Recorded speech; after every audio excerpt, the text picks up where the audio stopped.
नमस्कार दर्शक बंधु शुभ सकाल। आज हूँ मे मास 13 तारिख बुधवार। चलतु नजर पकईवा आज दिन राज्य देश विदेश 20टी गुरुत्वपूर्ण खबर पर। ता पूर्व जदि आप चैनल नुआ कर अच्छा तेज भिडटी गोटे लाइक और शेयर करने सह चैनल को सब्सक्राइब कर आप क्यों जिलार भिडटी देखुंत ता जनातु। आज प्रथम खबर, मद दुकान रे झुलिब ताला, तमिलनाडु मुख्यमंत्री बड़ निष्पत्ति। मंदिर एवं स्कूल पाखरु हटिब 717 मद दुकान। एक्शन मोड रे तमिलनाडु मुख्यमंत्री शपथ ग्रहण 2 दिन पर नेले बड़ निष्पत्ति। एणिकी धार्मिक स्थल, बस स्टॉप एवं स्कूल पाखापाखि अंचल रे रहिबनी मद दुकान थिले शीघ्र झुलिब ताला। तमिलनाडु मुख्यमंत्री विजय युवापीढ़ी को मद्यपान दूरे रखा एक बड़ पदक्षेप नहीं।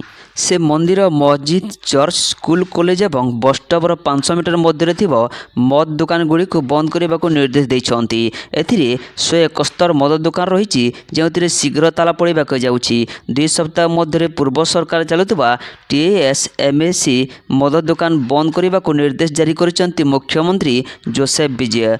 यह निष्पत्ति जनहितकर बोली निर्देश रे उल्लेख करा जायछि। परवर्ती खबर, पेट्रोल और डीजेल को नहीं आसला निर्देश, लिमिट ठारू पकई पारे अधिक तेल। भुवनेश्वर में तेल को नहीं देखा देछि समस्या। अनेक टांकी तेल सरीबा परे टांकी तेल आसुची। एथिपे 4 ରୁ 5 घंटा मध्य अपेक्षा करने को पड़ुछि। पूर्वर स्टॉक सरीबा पूर्वर तेल टांकी लोड हेउतला, वर्तमान ता हेउ नाही। 4 चकिया वाहन पई 45 ରୁ 50 लिटर तेल देबा पई पेट्रोल पंप गुड़िक निर्देश होईछि। एपटे प्रधानमंत्री आह्वान मध्य लोकंकु चिंतार पकाइछि। पेट्रोल और डीजेल को नहीं टांकी मानक आसी निर्देश। 4 चकिया वाहन को 45 ରୁ 50 लिटर पर्यंत तेल दिज्व, तारू अधिक क्या तेल न देवाई निर्देश होईछि। परवर्ती खबर, 5 देश गस्तरे जिबे पीएम। मे 15 ରୁ 5ଟି देश गस्तरे जिबे प्रधानमंत्री नरेंद्र मोदी आसंता शुक्रवार ठारू विदेश गस्तरे रहिबे। 5ଟି देश गस्त करिबे प्रधानमंत्री नरेंद्र मोदी। रिपोर्ट अनुसार 6 दिनिया यात्रा से संयुक्त Arab Emirates, Netherland, Sweden, Norway और इटाली जिबे। विश्व चलता उत्तेजना और अशांति मध्य गस्त को गुरुत्वपूर्ण बोली विवेचना करा जाउछि। ଏହି ଗସ୍ତର ଉଦ୍ଦେଶ୍ୟ ହେଉଛି ସମ୍ପୃକ୍ତ ଦେଶ ସହିତ ଦ୍ୱିପାକ୍ଷିକ ସମ୍ପର୍କକୁ ଆହୁରି ମଜବୁତ କରିବା ସହ ଶିଖର ସମ୍ମିଳନୀରେ ଯୋଗ ଦେବେ ପ୍ରଧାନମନ୍ତ୍ରୀ। परवर्ती खबर, मैच जीतिला गुजरात। हैदराबाद को 82 रन हराई पॉइंट टेबुल शीर्ष में पहुंचला Gujarat Titans. Indian Premier League IPL 2024 56तम मैच मंगलवार दिन गुजरात टाइटन्स एवं सनराइजर्स हैदराबाद मध्य मुकाबला होता। अहमदाबाद नरेंद्र मोदी स्टेडियम रे अनुष्ठित यह मैच रे गुजरात टाइटन्स 82 रन एक बड़ विजय हासिल करिछि। गुजरात पक्षर दिया 169 रन लक्ष्य को पिछा कर हैदराबाद तलमा 86 रन रे ऑल आउट हो जाइतिला। परवर्ती खबर, नीट यूजी 2024 परीक्षा बातिल को नहीं सरकार को समालोचना कले नवीन। नीट यूजी 2024 परीक्षा बातिल को नहीं विरोधी दल नेता नवीन पट्टनायक कड़ा समालोचना करिसेंती। नवीन पट्टनायक ट्वीट करी कहिसेंती या परीक्षा व्यवस्थार स्वच्छता नहीं पिलामानंको विश्वास को कम करुछि। केवल अवहेला नुहे, लक्ष लक्ष परीक्षार्थी प्रति विश्वासघातकता। नीट यूजी 2024 प्रश्नपत्र लीक प्रथम थर नुहे पूर्वर भी होईछि। ए लीक परिश्रमी परीक्षार्थी जो मैंने राताराति अनिद्रा रही पाठ पढ़ुଥିଲେ ସେମାନଙ୍କ ଭବିଷ୍ୟତକୁ ବିପଦରେ ପକାଉଛି। ଛାତ୍ରଛାତ୍ରୀଙ୍କ ବିଶ୍ୱାସ ଫେରାଇ ଆଣିବା ପାଇଁ ଉତ୍ତରଦାୟିତ୍ୱ ସ୍ଥିର କରାଯାଉ। ବ୍ୟବସ୍ଥା ପ୍ରତ୍ୟେକ ଛାତ୍ରଙ୍କୁ ଆଶ୍ୱସ୍ତ କରିବା ଉଚିତ ଯେ ସେମାନଙ୍କର ଝାଳ ଏବଂ ଦୃଢ଼ତାକୁ କେବେ ବି ଭୁଲ ଦ୍ୱାରା ଦୁର୍ବଳ କରାଯିବ ନାହିଁ। ଡାକ୍ତରୀ ପ୍ରବେଶିକା ପରୀକ୍ଷା ପ୍ରଶ୍ନପତ୍ର ଲିକ୍ ହୋଇଥିବା ଅଭିଯୋଗ ହୋଇଛି।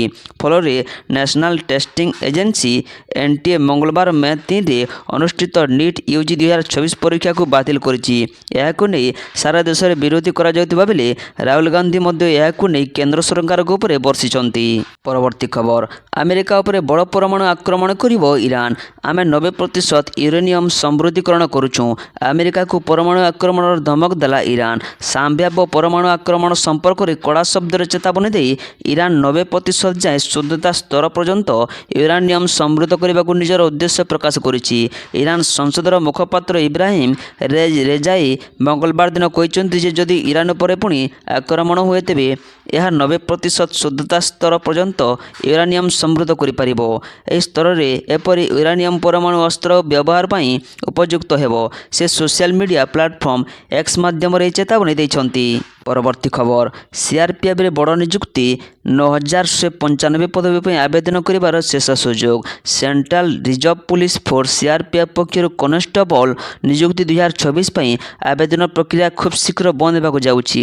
ରିପୋର୍ଟ ଅନୁଯାୟୀ ଯେଉଁ ପ୍ରାର୍ଥୀମାନେ ସିଆର୍ପିଏଫ୍ରେ କାମ କରିବାକୁ ଆଗ୍ରହୀ ସେମାନେ ଆସନ୍ତା ମେ 19, 2024 ସୁଦ୍ଧା ଅଫିସିଆଲ ୱେବସାଇଟ୍ recruitment.crpf.gop.in ମାଧ୍ୟମରେ ଆବେଦନ କରିପାରିବେ। ପରବର୍ତ୍ତୀ ଖବର ଡଲାର ଆଗରେ ଦୁର୍ବଳ ଟଙ୍କା, ବଢ଼ିପାରେ ପେଟ୍ରୋଲ ଡିଜେଲ ଦର। ଭାରତର ଟଙ୍କା ପୁଣି ଚିନ୍ତା ବଢ଼ାଇଛି। ଆମେରିକାର ଡଲାର ଆଗରେ ଟଙ୍କାର ରେକର୍ଡ ସର୍ବନିମ୍ନ ସ୍ତରକୁ ଖସିଯାଇଛି। ମଙ୍ଗଳବାର $1 ପିଛା ଟଙ୍କାର ମୂଲ୍ୟ 95.63ରେ ପହଞ୍ଚିଲା। ଏହାକୁ ନେଇ ଆର୍ଥିକ ବିଶେଷଜ୍ଞଙ୍କ ଚିନ୍ତା ବଢ଼ିଛି, କାରଣ ଏହାର ସିଧା ପ୍ରଭାବ ସାଧାରଣ ଲୋକଙ୍କ ପକେଟ୍ ଉପରେ ପଡ଼ିପାରେ। ଆମେରିକା ଇରାନ ମଧ୍ୟରେ ବିବାଦ ଏବଂ ମଧ୍ୟପ୍ରାଚ୍ୟରେ ଅସ୍ଥିରତା ବଢ଼ିବା ପରେ ଅନ୍ତର୍ଜାତୀୟ ବଜାରରେ ଅଶୁଦ୍ଧ ତେଲ ଦର ହଠାତ୍ ବଢ଼ିଛି। ପରବର୍ତ୍ତୀ ଖବର ବିଶ୍ୱର କିଛି ଦେଶରେ ହନ୍ତା ଭାଇରସ୍ ବ୍ୟାପିବାର ଭୟ ରହିଛି। ନିକଟରେ ଏକ କ୍ରୁଜ୍ ଜାହାଜରେ ଏହି ଭାଇରସ୍ ପ୍ରକୋପ ଦେଖାଦେଇଥିଲା। ସେବେଠାରୁ କିଛି ମାମଲା ରିପୋର୍ଟ ହୋଇଛି। ଯେଉଁମାନେ ଏହି ଭାଇରସ୍ ସହିତ ଅପରିଚିତ ସେମାନେ ଏହାକୁ ନୂଆ ଏବଂ ଏହାଦ୍ୱାରା ବଡ଼ ବିପଦ ହୋଇପାରେ ବୋଲି ବିଶ୍ୱାସ କରିପାରନ୍ତି। ପରବର୍ତ୍ତୀ ଖବର ରାଜ୍ୟରେ ପେଟ୍ରୋଲ ଡିଜେଲ ଅଭାବ ନାହିଁ, ଯଥେଷ୍ଟ ମଜବୁତ ରହିଛି। ରାଜ୍ୟ ସହ ଦେଶରେ ମଧ୍ୟ ଯଥେଷ୍ଟ ମଜବୁତ ରହିଛି। ଟାଙ୍କି କେଉଁଠି ବି ବନ୍ଦ ନାହିଁ, ସବୁଠାରେ ଖୋଲା ଅଛି। ମୁଁ ସ୍ଥିତି ଉପରେ ନଜର ରଖିଛି ବୋଲି ଯୋଗାଣ ମନ୍ତ୍ରୀ କୃଷ୍ଣ ଚନ୍ଦ୍ର ପାତ୍ର କହିଛନ୍ତି। କୌଣସି ଟାଙ୍କି ବନ୍ଦ ପାଇଁ ନିର୍ଦ୍ଦେଶ ଯୋଗାଣ ବିଭାଗ ପକ୍ଷରୁ ହୋଇନାହିଁ। ଆବଶ୍ୟକୀୟ ତେଲ ମିଳିବ, କିନ୍ତୁ ଭବିଷ୍ୟତରେ ତେଲ ସଙ୍କଟ ଯେପରି ନ ହୁଏ, ତେଣୁ ଏଥିପାଇଁ ଏବେଠାରୁ ଆମକୁ ନିୟନ୍ତ୍ରଣ କରିବାକୁ ପଡ଼ିବ ବୋଲି କହିଛନ୍ତି ମନ୍ତ୍ରୀ। ପରବର୍ତ୍ତୀ ଖବର ଆଜିର ସୁନା ଦର ପୁଣି ବଢ଼ିଲା। ସୁନା ଓ ରୂପା ଦାମ। ଗହଣା କିଣିବା ପୂର୍ବରୁ ନଜର ପକାନ୍ତୁ କେଉଁ ସହରରେ କେତେ ରହିଛି ସୁନା ଦର। ତେବେ ଯଦି ଆପଣ ଆଜି ସୁନା କିଣିବାକୁ ଚାହୁଁଛନ୍ତି ବା ଯୋଜନା କରିଛନ୍ତି, ତେବେ ପ୍ରଥମେ ଜାଣିନିଅନ୍ତୁ ଆଜିର ସୁନା ଦର। ଆଜି ଭାରତୀୟ ବଜାରରେ 24 କ୍ୟାରେଟର ସୁନା 1,53,980 ଟଙ୍କା ରହିଛି। ସେହିପରି 22 କ୍ୟାରେଟ ସୁନା ଦର 1,41,150 ଟଙ୍କା ଛୁଇଁଛି। ରାଜଧାନୀ ଭୁବନେଶ୍ୱରରେ 24 କ୍ୟାରେଟର ସୁନାର ମୂଲ୍ୟ 10 ଗ୍ରାମ ପିଛା 1,53,980 ଟଙ୍କା ରହିଥିବା ବେଳେ 22 କ୍ୟାରେଟ ସୁନାର ମୂଲ୍ୟ 1,41,150 ଟଙ୍କା ପହଞ୍ଚିଛି।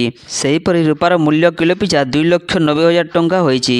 ପରବର୍ତ୍ତୀ ଖବର ପିଏମ୍ କିଷାନ ଯୋଜନା କୋଟି କୋଟି ଚାଷୀଙ୍କ ପାଇଁ ଜରୁରୀ ସୂଚନା। ଏହି ଭୁଲ କଲେ ଆସିବନି 2,000 ଟଙ୍କା। ପିଏମ୍ କିଷାନ ଯୋଜନାର 23ତମ କିସ୍ତିକୁ ଅପେକ୍ଷା କରିଥିବା କୋଟି କୋଟି ଚାଷୀଙ୍କ ପାଇଁ ଏକ ଅତି ଜରୁରୀ ସତର୍କ ସୂଚନା ସାମ୍ନାକୁ ଆସିଛି।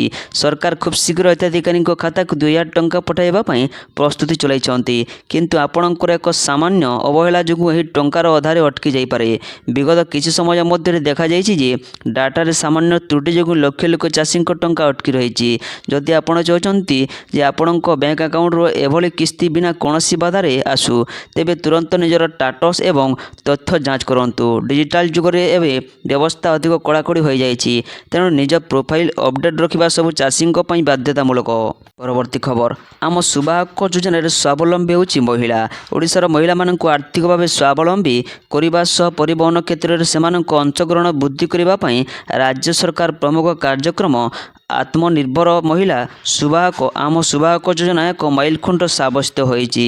ମହିଳା ଚାଳକମାନଙ୍କ ରୋଜଗାର ବୃଦ୍ଧି କରିବା ଉଦ୍ଦେଶ୍ୟରେ ଏହି ଯୋଜନାରେ ବ୍ୟାଙ୍କ ସହ ସମନ୍ୱୟ ରଖି ସେମାନଙ୍କୁ 10 ଲକ୍ଷ ଟଙ୍କା ପର୍ଯ୍ୟନ୍ତ ସୁଧମୁକ୍ତ ଋଣ ପ୍ରଦାନ କରାଯାଉଛି। ଏଥିରେ ଗାଡ଼ିର ଏକ୍ସ ଶୋରୁମ୍ ମୂଲ୍ୟର 10% ଡାଉନ ପେମେଣ୍ଟ ଭାବେ ମଧ୍ୟ ରାଜ୍ୟ ସରକାର ବହନ କରୁଛନ୍ତି।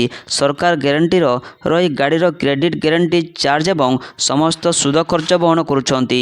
ଆଗାମୀ 4 ବର୍ଷ ମଧ୍ୟରେ ରାଜ୍ୟରେ 1100 ଆତ୍ମନିର୍ଭର ମହିଳା ସୁବାହକ ସୃଷ୍ଟି କରିବା ପାଇଁ ସରକାର 44.66 କୋଟି ଟଙ୍କାର ବ୍ୟୟବରାଦ କରିଛନ୍ତି। ପରବର୍ତ୍ତୀ ଖବର ଉଚ୍ଚ ଆୟକାରୀଙ୍କ ପାଇଁ ଏଲ୍ପିଜି ସବସିଡି ବନ୍ଦ କରିବେ କେନ୍ଦ୍ର ସରକାର। ବିଶ୍ୱବ୍ୟାପୀ ଶକ୍ତି ସଙ୍କଟ ଓ ଇନ୍ଧନ ମୂଲ୍ୟ ବୃଦ୍ଧି ମଧ୍ୟରେ କେନ୍ଦ୍ର ସରକାର ଘରୋଇ ଗ୍ୟାସ୍ ଏଲ୍ପିଜି ସବସିଡିକୁ ନେଇ ଏକ ବଡ଼ ଗୁରୁତ୍ୱପୂର୍ଣ୍ଣ ନିଷ୍ପତ୍ତି ନେଇଛନ୍ତି। ସରକାରଙ୍କ ନୂଆ ନିୟମ ଅନୁଯାୟୀ ବର୍ଷକୁ 10 ଲକ୍ଷ ଟଙ୍କା କିମ୍ବା ତା'ଠାରୁ ଅଧିକ ଆୟ ଥିବା ଗ୍ରାହକମାନେ ଆଉ ଏଲ୍ପିଜି ସବସିଡି ପାଇବେ ନାହିଁ।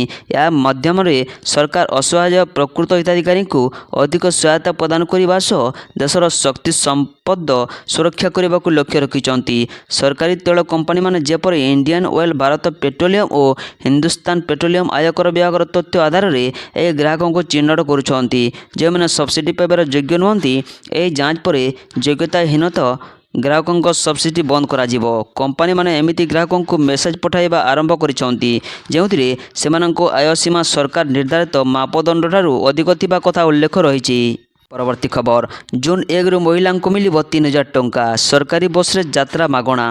ପଶ୍ଚିମବଙ୍ଗରେ କ୍ଷମତା ପରିବର୍ତ୍ତନ ପରେ ମହିଳାଙ୍କ ପାଇଁ ଖୁସି ଖବର।